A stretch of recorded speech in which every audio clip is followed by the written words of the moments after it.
Germs, good morning. Welcome dito sa JRM Shop 2. Ayan, kasama ko ngayon si Bombay. Magpapakit pa po. Ayan, pakit ka nga. Ayan. Ayan, kasalukuyan kami nagpe-prepare ngayon ng harness. Ito, kagaya na ito. Ayan o. Magawa kami ng harness ng ADB 160, ADB 150, PCX 150, tsaka PCX 160. Ayan, applicable yan. Yung ginagawa namin harness. Ngayon, may papakita ko sa inyo na isang service din namin na siguradong magugustuhan nyo rin. Ito, tingnan natin. Ito, may customer tayo ngayon. ADB 160. At nagpapaano siya, full maintenance dahil merong rides sa darating na long weekend. So dito, nag-request si sir na palinis yung magneto niya. Tapos syempre, kapinturahan na rin yung kanyang, yung bell niya, magneto bell. Bell ba tawag dito? Oh, bell tawag dito, di ba? Meron na siyang kalawang, nagkakaroon na siya ng kalawang, nagde-develop na yung kalawang niya. Hindi pa naman masyadong madumi kasi bago pa naman tong motor niya yun. ADB 160. Pero share ko na din sa inyo yung isang service namin dito. Ito, kagaya nito. Nagre-repaint na kami ng ganito. Lalagyan natin ng primer, tapos yung pinaka-top coat niya. Meron tayong matte black, glossy black, tsaka matte silver, tsaka glossy na silver. Ayan. Pipintura tayo yan. Mamaya lilinisin natin to. Tapos pipinturahan natin. May package na kami dito sa paglilinis ng magneto. So, bali 850 yata yun kung di ako nagkakamali. I-ano na lang natin, i-sure na lang natin mamaya. Ito. Yung pagbabaklas itong magneto, tapos itong radiator, ayan, lilinisin din natin ito mamaya. Linis din to. Kasi meron pa itong mga laman-laman sa loob. Lilinisin natin yan. Tapos, syempre, yung coolant, papalitan natin kasi ano na to eh. Hindi na natin ito pwede ibalik. Tapos yung pinaka-magneto bell niya mismo, pipinturahan natin. Yung package natin yan, 850, lahat-lahat na yun. Kasama na yung mga materyales, tapos yung coolant, yung pintura, labor, lahat-lahat na yun. So bukod dito sa gagawin natin na to, magpapalinis din si sir ng kanyang caliper. Ito. Brake caliper, front and rear, ilinisan natin. Tapos i-check na rin natin yung mga preno niya.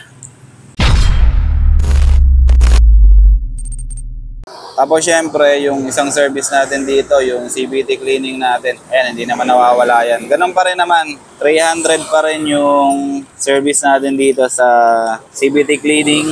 Ayan, kung mapapansin nyo, sobrang dumi na ng kanyang CVT. Crankcase cover. Tapos, ang problema nito, ayan, stock up yung backplate niya, tapos tagas na rin yung kanyang oil. So, papalitan natin siya ng crankshaft oil seal. Kaya yan, antay-antayin lang natin mabaklas to para mamaya mapakita natin sa inyo yung finished product nitong paglilinis natin. Okay? Tingnan natin. Kasilip nga ako niyan. Parang sobrang ano yan. Baba ka na. Oo. Ayun, no, grabe yung tagas talaga. Oh. Tagas-tagas talaga yung ano niya. Yung oil niya. Ano, grabe yung dumi niya, no? Tapos i-stock up yung bushing niya tsaka yung backplate dito. Gagamitan natin ng puller yan para matanggal natin. So, balik tayo mamaya kapag okay na yung CVT na ito. Tapos, pag okay na rin yung magneto na ito, mapinturahan na natin. Ang gagamitin nga pala natin pintura dyan, syempre, high temp na primer tsaka high temp na top coat. Para syempre hindi siya masunog pag uminit na yung magneto niya. Todo mo lang yung pagpapakit mo niya para makita ka ni Angelica. Ayan, shoutout sa'yo Angelica Panganiban. Germs, update tayo dito sa JRM Shop 2. Ayan, may bagong dating na ADB 150. Pinabaklas na ni Boss Mike yung kaha. Ang gagawin natin yan, Boss Mike? Ball race. Okay, so may ball race tayo ngayong umaga.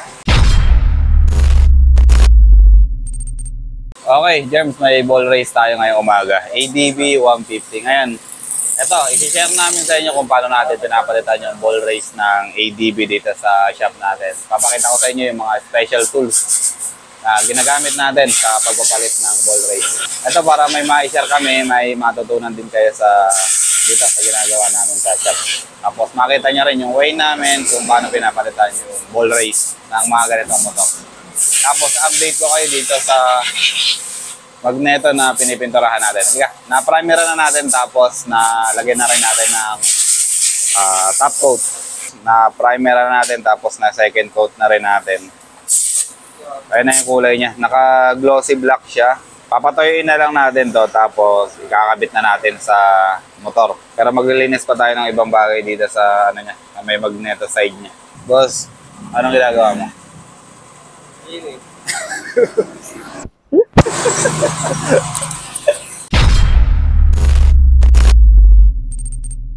Eto si Kuya Manny.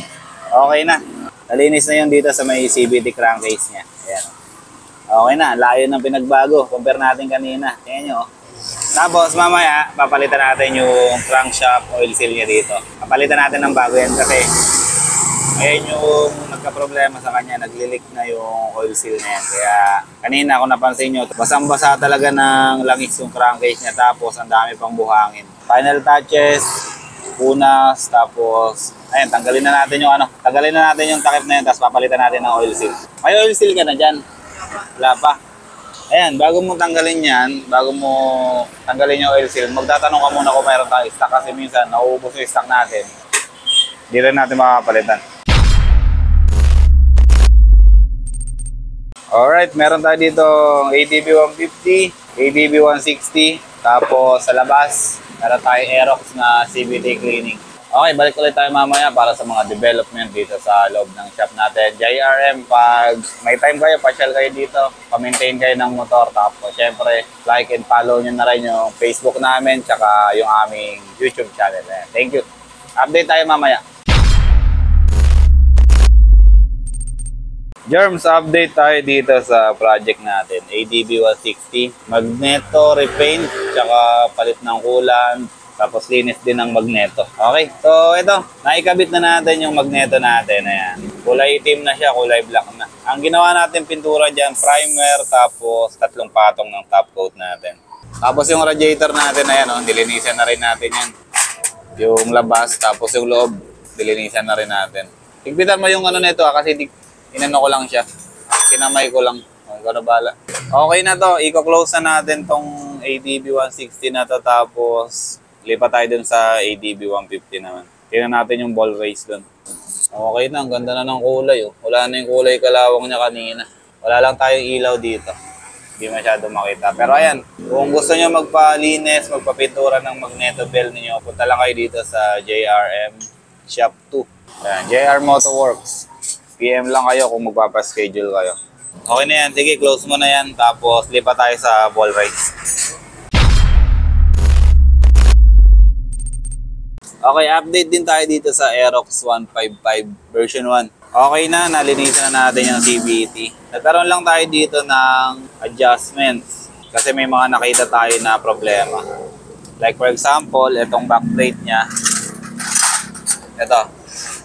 Naka-ano kasi ito, naka-stock na pulley, tapos stock na drive base. Pero yung kanyang backplate, naka-ano siya,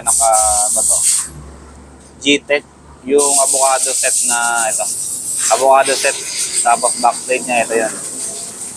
Ayun, may damage kasi ito. Ayan o. Mapapansin niya. May damage yan. Tapos ito, may damage din.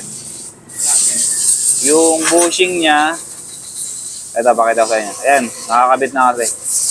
Yung bushing na yan, may damage din yan. Ngayon, wala pa tayong budget. Kumbaga, nilinis lang natin yung dulot-dulo niya. Tapos, pinort natin konti yung may damage na area. Ngayon, okay na. Smooth na yan. Na-test na natin yan. Tapos, yung pinaka-sigunyal niya, yung pinaka-crankshaft niya, may damage din. Ngayon, nilihan natin ng konti para magpantay lang. Ngayon, okay na. Smooth na ulit.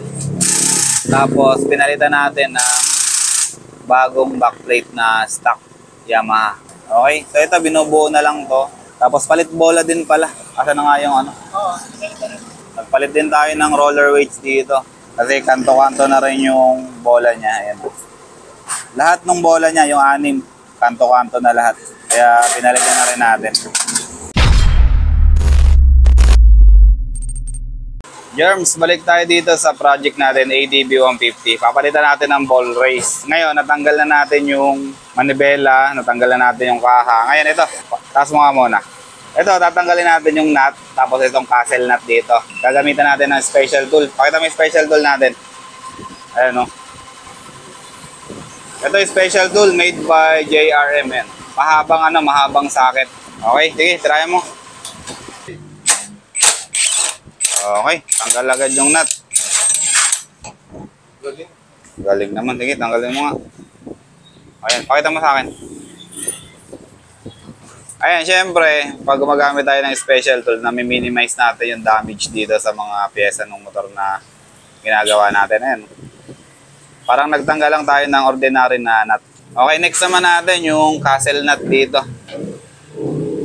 Ayan, tapos, syempre, gamit ulit tayo ng special tool. Ayan, oh. Ayan, gamit tayo ng special tool. Syempre, made by JRM ulit yan. Tayo lang meron yan. Luluwagan na natin yung castle nut natin. Sige, Bera. Okay. Alright. Sige, ako na magtatanggal nitong castle nut.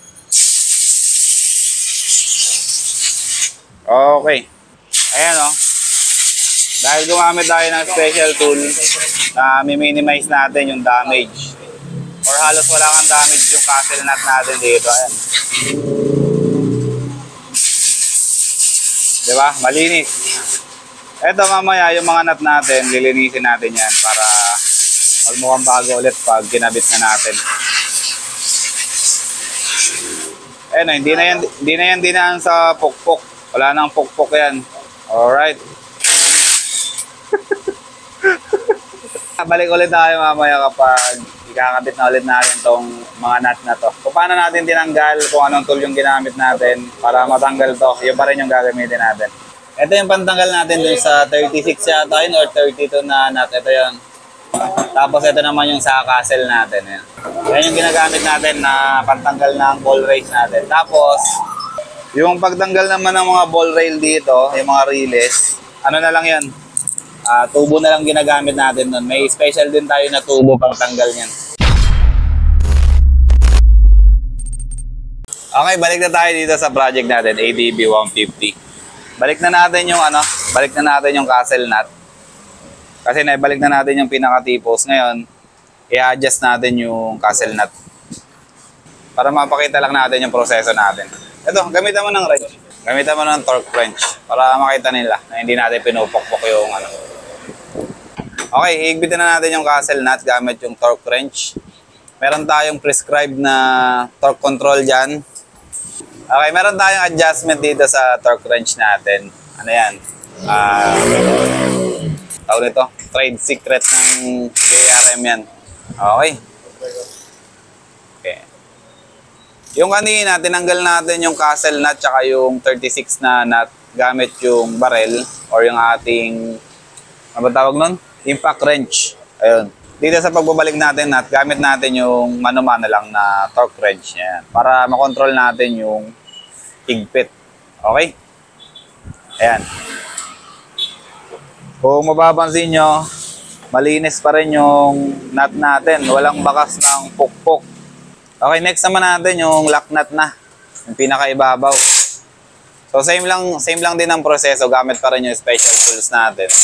Ang naiba lang ngayon yung paghihigpit natin, gamit natin ay torque wrench. Ayan. Okay. Bye. O, tulungan mo na to. Ayan.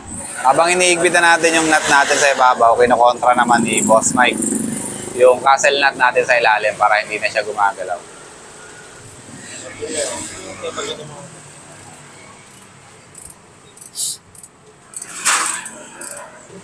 Alright, okay. Pumalo na ba? Balik mo. Titingnan natin yung palo ng yung click ng torque wrench natin. Konti pa. Okay, yun, narinig nyo. Nag-click na yung torque wrench natin. Ibig sabihin nun, okay na yung adjustment natin. So ayan, okay na, naikabit na natin yung dalawang nut niya. Ngayon, minor adjustment na lang yung gagawin natin sa ball race niya. So ayan, ganun natin pinapalitan yung ball race dito sa ADB 150, ADB 160. PCX 160, ganun din. Lipat naman tayo dun sa Aerox. Tingnan natin kung ano yung update natin dun. Ayun, sinasara ni Kuya Manny yung ano natin. CVT crankcase cover natin. Ayan, Kuya Manny, hi ka sa mga anak mo. Ayan, si Kuya Manny. Tirador natin ng CVT dito. Okay na. So, ayun, Germs. Ayun yung project natin ngayong umaga. Tatlo. Isang ADB 160, isang ADB 150, tapos isang Aerox dito sa baba na CVT cleaning. Mamaya pag may dumating na another na project, another na trabaho, ayun, magbibideo ulit tayo. Pero sa ngayon, ito na muna yung end ng vlog natin ngayong araw. Maraming salamat. Subscribe, share, and like ng mga video natin. Ingat, ride safe sa lahat.